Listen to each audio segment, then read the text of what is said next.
बात कर्नाटक के political drama की, क्योंकि यहां दिन भर चली सियासी उठापटक के बीच आज कांग्रेस का काफी हद तक क्लियर स्टैंड नजर आया।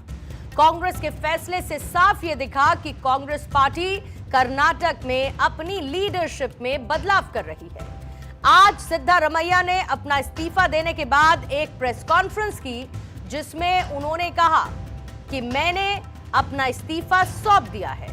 राज्यपाल अभी बेंगलुरु में नहीं है, हमें यह बताया गया, और इसीलिए मैंने इस्तीफे को उनके सचिव को हैंडओवर कर दिया है। मैं ये बात कई बार कह चुका हूं कि जब भी मुझे हाईकमान इस्तीफा देने के लिए कहेंगे तो मैं उनकी बात मानूंगा। कल हाईकमान ने मुझे इस्तीफा देने के लिए कहा और इसीलिए आज मैंने इस्तीफा दे दिया। उन्होंने साथ ही यह भी लिखा कि हमारे पास एब्सोल्यूट मेजॉरिटी है और इसीलिए यह संवैधानिक है कि मुख्यमंत्री को सरकार बनाने की अनुमति दी जाए। उन्होंने सोनिया गांधी, राहुल गांधी, मल्लिकार्जुन खड़गे का तहे दिल से आभार व्यक्त किया। और दूसरी तरफ कर्नाटक के राज्यपाल के स्पेशल सेक्रेटरी प्रभु शंकर ने कहा कि उन्हें सिद्धारमैया का इस्तीफा मिल चुका है। अभिमानी देवरू ಅಂತ ಕರೀತಾ ಇದ್ರು। ನಾನು ರಾಜಕಾರಣಿ, ನಾನು ಸಂವಿಧಾನನೇ ನಮ್ಮ ಧರ್ಮ ಅಂತ ತಿಳ್ಕೊಂಡಿರ್ತಕ್ಕಂಥವನು। ಮತದಾರರೇ ನಮ್ಮ ಅಭಿಮಾನಿ ದೇವರು। ಕರ್ನಾಟಕದ 7 ಕೋಟಿ ಜನಸಂಖ್ಯೆ ಸೇವೆ ಮಾಡತಕ್ಕಂಥ ಅವಕಾಶ ನನಗೆ ಸಿಕ್ಕಿತ್ತು। 2 ಬಾರಿ ಮುಖ್ಯಮಂತ್ರಿ ಆಗ್ತಕ್ಕಂಥ ಅವಕಾಶ ಸಿಕ್ಕಿತ್ತು। 2 ಬಾರಿ ವಿರೋಧ ಪಕ್ಷದ ನಾಯಕನಾಗ್ತಕ್ಕಂಥ ಅವಕಾಶ ಸಿಕ್ಕಿತ್ತು।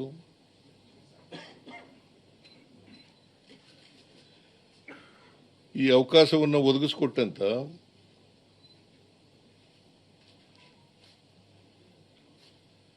ಸೋನಿಯಾ ಗಾಂಧಿ ಅವರಿಗೆ,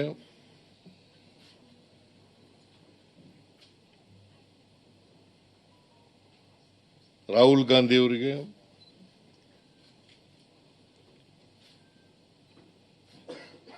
ನಮ್ಮ ಅಧ್ಯಕ್ಷರಾದಂತ ಮಲ್ಲಿಕಾರ್ಜುನ ಖರ್ಗೆ ಅವರಿಗೆ ಈ ಸಂದರ್ಭದಲ್ಲಿ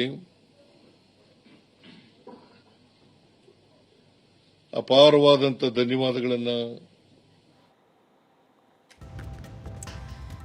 और इसके साथ ही जहां पर लगातार डेवलपमेंट्स हुए और सूबे की पॉलिटिक्स में लंबे वक्त से चल रही 2.5 साल वाले फॉर्मूले की जंग पर फिलहाल के लिए एक पॉज बटन दब चुका है। दरअसल सिद्धारमैया और उनके डेप्यूटी रहे डीके शिव कुमार के बीच बीते लंबे वक्त से पावर ट्रांसफर को लेकर एक खींचतान, एक रकस की सिचुएशन थी और कर्नाटक के पॉलिटिकल कॉरिडोर्स में अक्सर दोनों के बीच नाराजगी की खबरें भी आती रही। लेकिन अब यह माना जा रहा है कि रेजिग्नेशन के बाद दोनों के बीच जारी कॉन्फ्लिक्ट का दी एंड हो चुका है। लेकिन जैसे सिद्धारमैया ने दिल्ली नहीं जाने का फैसला किया, उसके बाद से सवाल यह जरूर उठा कि पॉलिटिकल स्ट्रगल का एंड है या फिर न्यू बिगिनिंग है। अब सिलसिलेवार तरीके से इस पूरे पॉलिटिकल डेवलपमेंट को डिकोड करते हैं, क्योंकि आज कर्नाटक के सीएम सिद्धारमैया ने आधिकारिक तौर पर अपने पद से यानी कि मुख्यमंत्री पद से इस्तीफा देने का अनाउंसमेंट किया। लेकिन इस बड़े फैसले से पहले सिद्धारमैया ने अपने घर पर कर्नाटक के कैबिनेट मिनिस्टर्स को ब्रेकफास्ट के लिए इनवाइट किया। सीएम ने फिर इन मिनिस्टर्स के साथ बहुत इंपॉर्टेंट और सीएम के तौर पर एक लास्ट मीटिंग की, जिसमें रिव्यू किया गया, आगे की स्ट्रैटेजी, पॉलिटिकल सिचुएशन को लेकर चर्चा की गई। लेकिन इसी मीटिंग के दौरान एक बहुत इमोशनल मोमेंट भी नजर आया, जब deputy CM DK Shiva Kumar ने मुख्यमंत्री सिद्धारमैया के पैर छुए और उनसे आशीर्वाद लिया। हालांकि इसके अपने पॉलिटिकल मायने भी हो सकते हैं, ताकि पार्टी के अंदर एक यूनिटी का संदेश जाए कि ऑल इज वेल है। इसके बाद डीके शिव कुमार ने सिद्धारमैया को गले भी लगाया, जो इस पूरे के पूरे पॉलिटिकल डेवलपमेंट का सबसे इमोशनल और ट्रेंडिंग मोमेंट भी रहा है। अब इस मुलाकात के बाद यह मान लिया गया कि कर्नाटक कांग्रेस और सरकार के बड़े चेंजेस होने वाले हैं और नई लीडरशिप का रास्ता भी साफ होता दिख रहा है। पॉलिटिकल क्राइसिस की खबरों के बीच डीके शिव कुमार और सिद्धारमैया के कनेक्शन को पार्टी में यूनिटी दिखाने के तौर पर देखा गया। इस पूरे पॉलिटिकल इवेंट के पीछे कांग्रेस हाईकमान के डायरेक्शंस और राज्य के आने वाले पॉलिटिकल इक्वेशंस को मेन रीजन माना जा रहा है। बहरहाल अपने इस्तीफे का ऐलान करते हुए भी सिद्धारमैया बहुत भावुक नजर आए और उन्होंने अपने टेन्योर के बारे में बात करते हुए वो तारीखें काउंट करवाई जिसका उनके पॉलिटिकल करियर में एक इंपॉर्टेंट प्लेस है, एक इंपॉर्टेंट पोजीशन है। सोनिया गांधी ಅವರು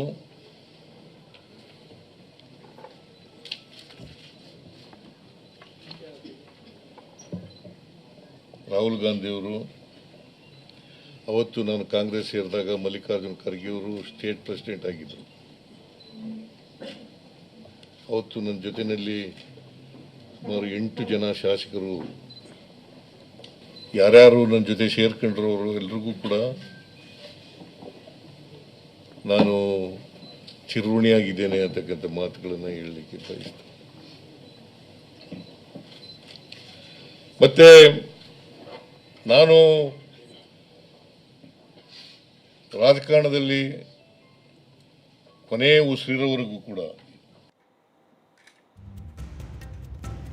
तो पार्टी जो कि अब युवा चेहरे पर भरोसा दिखा रही है, पार्टी ने डीके शिव कुमार के चेहरे पर भरोसा दिखाया, यानी साफ है कि कांग्रेस ने यहां पर एक क्लियर स्टैंड लिया। पहले कयास ये लगाए जा रहे थे लेकिन बाद में पूरी तस्वीर साफ हुई और ये साफ है कि 2028 के कर्नाटक विधानसभा चुनाव और 2019 के लोकसभा चुनावों को लेकर कर्नाटक की राजनीति में बड़े पॉलिटिकल उलटफेर की शुरुआत हो चुकी है। स्टेट का पॉलिटिकल लैंडस्केप बहुत तेजी के साथ बदल रहा है और डीके शिव कुमार के नाम पर मोहर लगने के बाद एक कांग्रेस में बड़ा लीडरशिप ट्रांजिशन भी हुआ, जिसके बाद यहां की इक्वेशन काफी हद तक बदलती हुई नजर आ रही है। 2022 में उदयपुर संकल्प लिया गया था कांग्रेस द्वारा, लेकिन उसको धरातल पे उतारा गया है, अब शुरुआत हुई है। 2022 के उदयपुर संकल्प ने साफ कहा था कि 50% युवाओं को संगठन और सत्ता में भागीदारी दी जाएगी, लेकिन फिर चर्चा शुरू हुई, बातचीत हुई, इंप्लीमेंटेशन नहीं हो पाया और इस बार डीके शिव कुमार के मुख्यमंत्री बनने की शुरुआत के साथ कांग्रेस आलाकमान ये साफ कर चुका है कि अब इनडिसिप्लिन की कोई जगह नहीं, आलाकमान जो कहेगा वो इंप्लीमेंट होगा, यानी अब कांग्रेस सरेंडर नहीं करेगी और पार्टी एक डिसिप्लिन के साथ ही आगे बढ़ेगी। तैयारी आने वाले नए कांग्रेस, युवा कांग्रेस के चेहरे के साथ। तो कांग्रेस के इंटरनल डायनामिक्स को भी यहां पर डिकोड करने की कोशिश करते हैं। कांग्रेस पार्टी इस समय एक बहुत बड़े ट्रांजिशन फेज से गुजर रही है। सिद्धारमैया के इस्तीफे के बाद पार्टी के सामने अपनी पकड़ बनाए रखने की बड़ी चुनौती है। डीके शिव कुमार जो कि लंबे वक्त से सीएम पद के दावेदारी अपनी दिखाते रहे, अब पार्टी के सामने वोका लिग्गा और इसके साथ ही अहिंदा वोट बैंक को साधने का चैलेंज रहेगा। अहिंदा में जहां पर ऑल माइनॉरिटीज, बैकवर्ड क्लासेस और साथ ही दलित आते हैं और इनके बीच सोशल बैलेंसिंग को बनाए रखने की एक बड़ी चुनौती रहेगी। सिद्धारमैया कांग्रेस के सबसे बड़े ओबीसी के चेहरे और अहिंदा कॉम्बिनेशन के क्राफ्ट्समैन भी हैं। उनके जाने के बाद क्या कांग्रेस अपने स्कोर वोट बैंक को एकजुट रख पाएगी?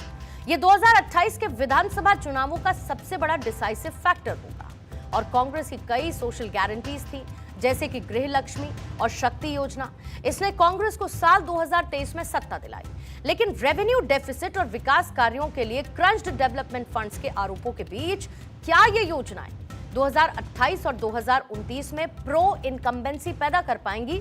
ये भी एक बड़ा सवाल है। कर्नाटक में सत्ता की कुर्सी पर वही काबिज होता है जो वहां के जातीय समीकरण को साध लेता है। कांग्रेस के पास 2 बड़े चेहरे थे, एक सिद्धारमैया और दूसरे डीके शिव कुमार। डीके शिव कुमार को मुख्यमंत्री बनाने के साथ ही डीके शिव कुमार जो वोका लिग्गा जातीय समुदाय से आते हैं और जिसके 12% वोट कर्नाटक में हैं, उसको कांग्रेस ने सीधा सीधा आने वाले चुनाव के तहत साध लिया है। वहीं सिद्धारमैया जो एक्सपीरियंस्ड है, लंबे समय कर्नाटक की राजनीति में एक माइलस्टोन की तरह रहे हैं, वो कुर्बा समाज से आते हैं जिसमें 7 से 8% वोट बैंक है। लेकिन उसके साथ साथ सिद्धारमैया जो वहां की राजनीति के चाणक्य के तौर पे माने जाते हैं, वो अहिंदा वोट बैंक को भी संभालते हैं और ये वोट बैंक है पीडीए का। ये वो वोट बैंक है जिसमें अल्पसंख्यक आता है, पिछड़ा आता है, दलित आता है, जो कि कर्नाटक में 60% वोटर्स को साधता है।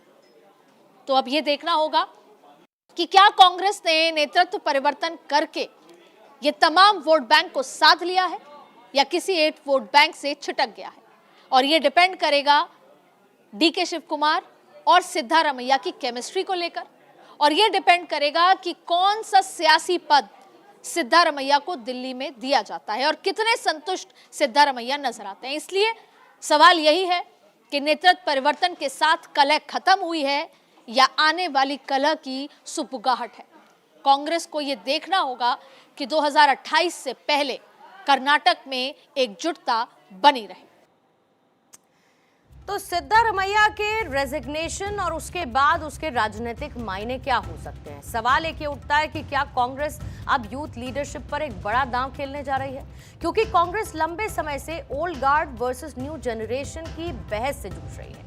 ऐसे में अगर सिद्धारमैया ऐसे एक्सपीरियंस लीडर की जगह किसी कंपैरेटिवली यूथ फेस को आगे लाते हैं तो ये सिर्फ कर्नाटक का बदलाव नहीं होगा, बल्कि कांग्रेस की नेशनल पॉलिटिकल मैसेजिंग का हिस्सा माना जाएगा। अब इसके पॉलिटिकल इक्वेशंस क्या हैं? राहुल गांधी जो कि लगातार नई कांग्रेस की बात करते रहे, पार्टी में डीके शिव कुमार जैसे अग्रेसिव और कंपैरेटिवली यंगर लीडर्स को फ्यूचर फेस के तौर पर देखा जाता है। कांग्रेस अब ये समझने लगी है कि बीजेपी के खिलाफ सिर्फ एंटी इनकम्बेंसी नहीं बल्कि फ्रेश लीडरशिप परसेप्शन भी जरूरी है। साउथ इंडिया में अगर युवा चेहरा सफल होता है तो वही मॉडल राजस्थान, हरियाणा, महाराष्ट्र जैसे राज्यों में भी रेप्लिकेट किया जा सकता है। ऐसे में सबसे बड़ा सवाल तो ये उठ रहा है कि क्या कांग्रेस अब एक्सपीरियंस से ज्यादा एनर्जी और पब्लिक ऑप्टिक्स पर भरोसा कर रही है? क्या राहुल गांधी की न्यू पॉलिटिक्स में अनुभव से ज्यादा यूथ लीडरशिप मायने रखती है? राहुल गांधी जो कि पिछले कई सालों में अपनी राजनीति को grass root plus youth centric बनाने की कोशिश करते नजर आए। मसलन भारत जोड़ो यात्रा आप याद करिए, और उसके बाद कांग्रेस नैरेटिव बदलने की कोशिश करती नजर आई, जहां पुराने पावर सेंटर्स की जगह एक्सेसिबल लीडर्स को लाया जाए। दरअसल कांग्रेस के अंदर एक धड़ा यह मानता है कि पुराने नेताओं की राजनीति रीजनल कास्ट इक्वेशन तक लिमिटेड हो चुकी है, जबकि नई पीढ़ी सोशल मीडिया, डायरेक्ट कम्युनिकेशन और अग्रेसिव नैरेटिव बिल्डिंग में ज्यादा इंपैक्टफुल है। राहुल गांधी के जो क्लोज नेता हैं उनमें भी कंपैरेटिवली यंगर लीडरशिप को प्रोमिनेंस मिला ही है। लेकिन दूसरी तरफ सिद्धारमैया जैसे नेता सिर्फ एक चेहरा नहीं है, बल्कि कर्नाटक में एक बड़े वोट बैंक को साधने की क्षमता रखने वाला चेहरा है। ऐसे में उन्हें रिप्लेस करना सिर्फ एक जनरेशनल शिफ्ट नहीं है, बल्कि कास्ट इक्वेशन रिस्क भी हो सकता है। हालांकि ये तो साफ है कि कर्नाटक कांग्रेस लंबे समय से दो पावर सेंटर्स के बीच एक बैलेंस पर चलती नजर आई।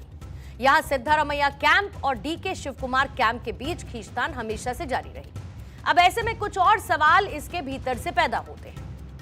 क्या यह बदलाव आने वाले 2029 के लोकसभा चुनावों की तैयारी है? कांग्रेस के पर्सपेक्टिव से लार्जर कैनवस में कर्नाटक कांग्रेस के लिए सिर्फ एक राज्य नहीं है, बल्कि नेशनल लेबोरेटरी की तरह है जहां पर एक्सपेरिमेंट हो सकता है।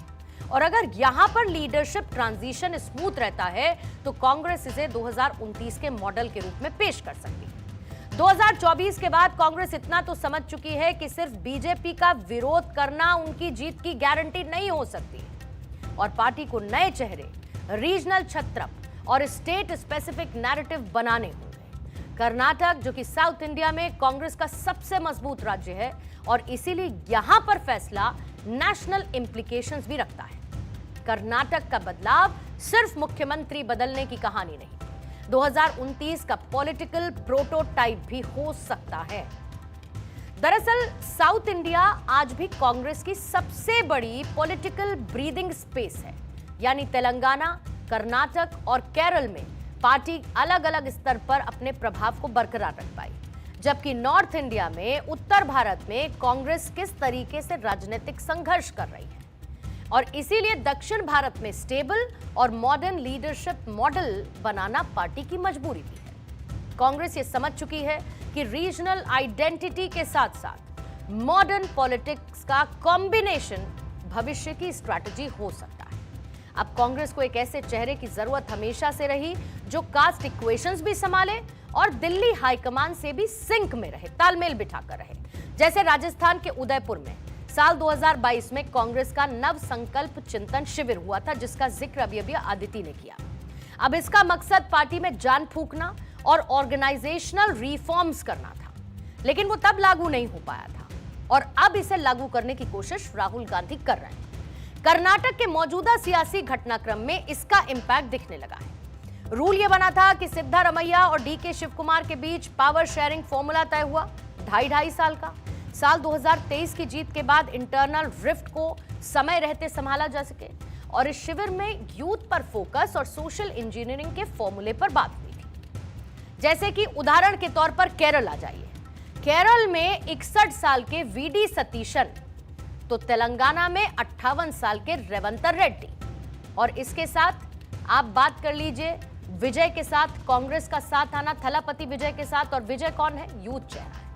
अब कर्नाटक में संभावित तौर पर डीके शिव कुमार जैसे नेताओं को सपोर्ट करने के साथ ही पार्टी का यूथ रीजनल लीडरशिप के चेहरों के साथ बढ़ता हुआ तालमेल राहुल गांधी की रणनीति को रिफ्लेक्ट करता है।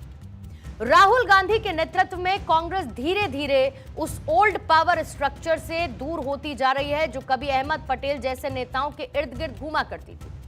हालांकि अहमद भाई ने भी कोशिश इस बात की थी कि उनके आसपास यूथ चेहरे आए, कांग्रेस बदलाव की तरफ बढ़े तो यूथ चेहरों के साथ बढ़े, लेकिन तब भी एप्लीकेबल नहीं हो पाया था। अब कर्नाटक में नेतृत्व परिवर्तन हो रहा है। संकेत ये भी मिल रहे हैं कि राजस्थान में हो सकता है कि पार्टी अब अशोक गहलोत की ओर लौटने की बजाय, अशोक गहलोत की तरफ जाने की बजाय एक युवा नेतृत्व की ओर देखे।